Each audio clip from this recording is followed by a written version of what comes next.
these emails prove absolutely nothing other than the fact that President Trump did nothing wrong. And what President Trump has always said is that he was from Palm Beach, and so was Jeffrey Epstein.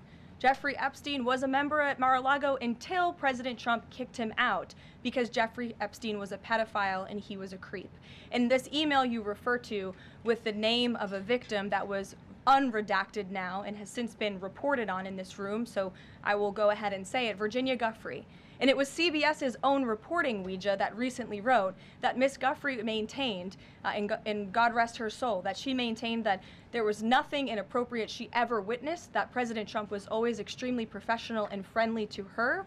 And so I think it's a question worth asking the Democrat Party, and you should all go ask them after this briefing, of why they chose to redact that name of a victim who has already publicly made statements about her relationship with Jeffrey Epstein and is unfortunately no longer with us.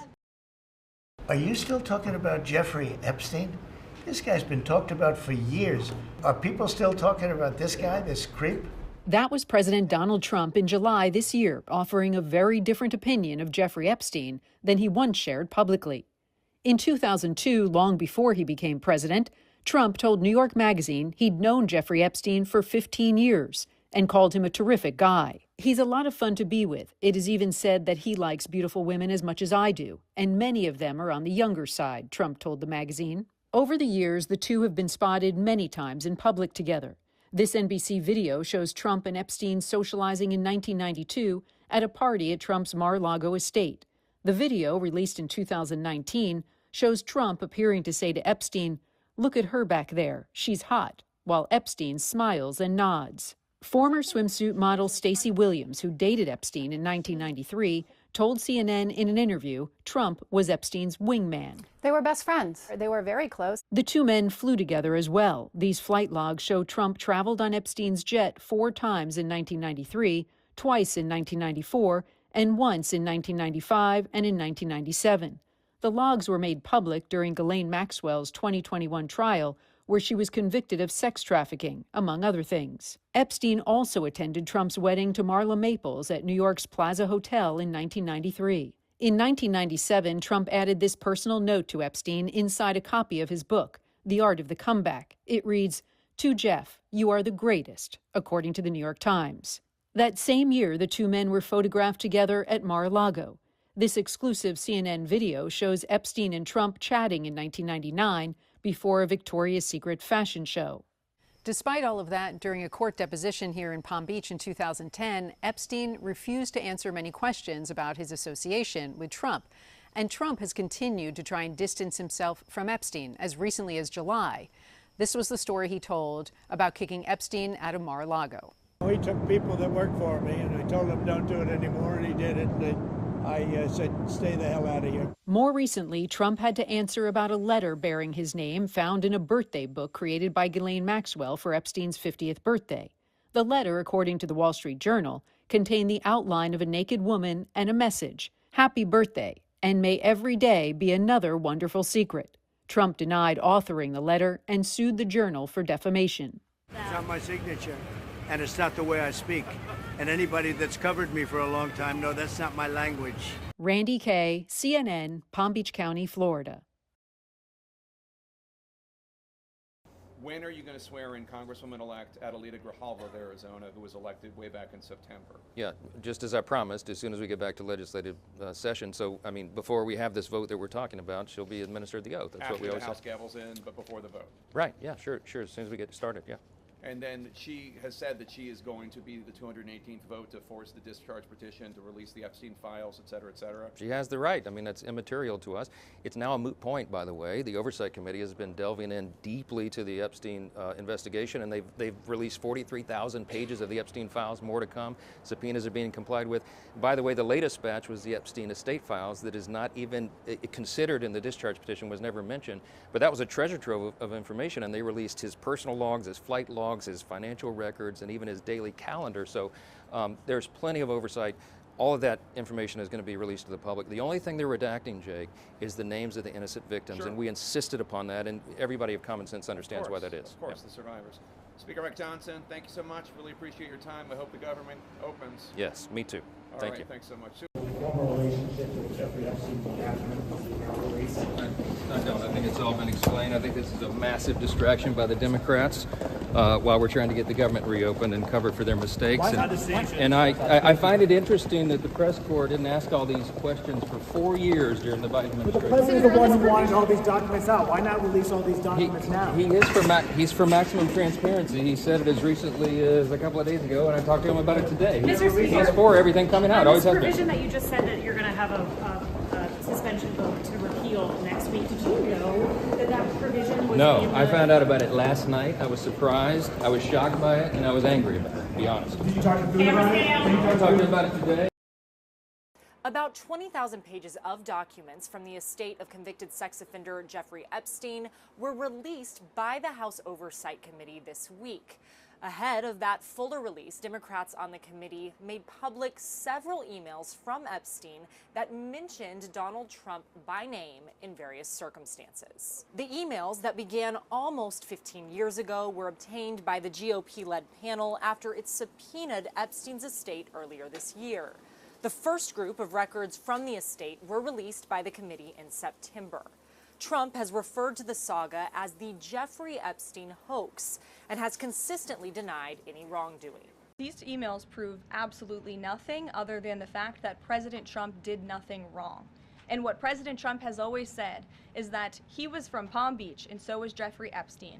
Jeffrey Epstein was a member at Mar-a-Lago until President Trump kicked him out because Jeffrey Epstein was a pedophile and he was a creep. In a 2019 email exchange to author Michael Wolff, Epstein appeared to reference that incident, writing, quote, "Trump said he asked me to resign, never remember ever. Of course he knew about the girls as he asked Ghislaine to stop." The focus on documents related to Epstein is not going away anytime soon. In a separate effort, a bipartisan pair of lawmakers is calling on the Justice Department to release all case files related to this. They now have the signatures needed to force a vote in the House. That is expected to take place next week.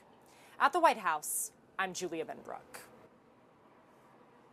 Jeffrey Epstein's criminal investigation is 20 years old. Starting in 2005, Palm Beach police began investigating Epstein after the family of a 14-year-old girl reports he molested her at his mansion. In 2006, the FBI opens Operation Leap Year, where Epstein is indicted on one count of soliciting prostitution.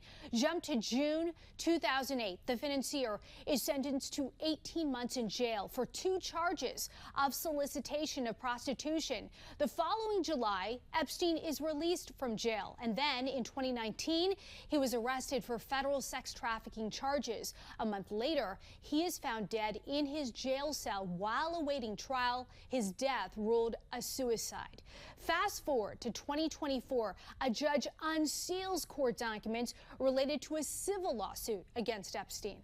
With Congress back in session and voting today, Arizona Representative Adelita Grijalva was finally sworn in after weeks of waiting, immediately after she became the decisive 218th member to vote in support of releasing all of the Epstein case files. The National News Desk, Jeff Harris, joins us. And Jeff, Grijalva's signature, of course, we've been talking about how crucial it is in order to pass that discharge petition, forcing that vote to then release the Epstein files. Break down the details. So for weeks, there's been a large bipartisan push to bypass GOP leaders and force the release of the DOJ's files on the late sex trafficker Jeffrey Epstein.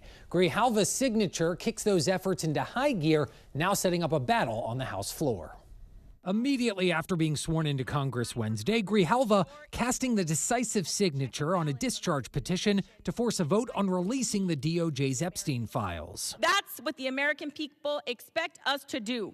Fight for them. That is why I will sign the discharge petition right now to release the Epstein files. The petition was introduced this fall by Representatives Thomas Massie and Ro Khanna months after they filed a bipartisan bill called the Epstein Files Transparency Act, both speaking out Wednesday expressing optimism. Well, I've already had a couple Republicans tell my office privately that they're going to vote for it. I think we could get 40 to 50 Republicans once it's on the floor of the House, because people are not going to want to vote against the release of the Epstein files. Grijalva's signature comes just hours after Democrats on the House Oversight Committee released a set of emails sent by Epstein to his associate Ghislaine Maxwell and a journalist. In one, Epstein writing President Trump, quote, knew about the girls. In another, I want you to realize that that dog that hasn't barked is Trump.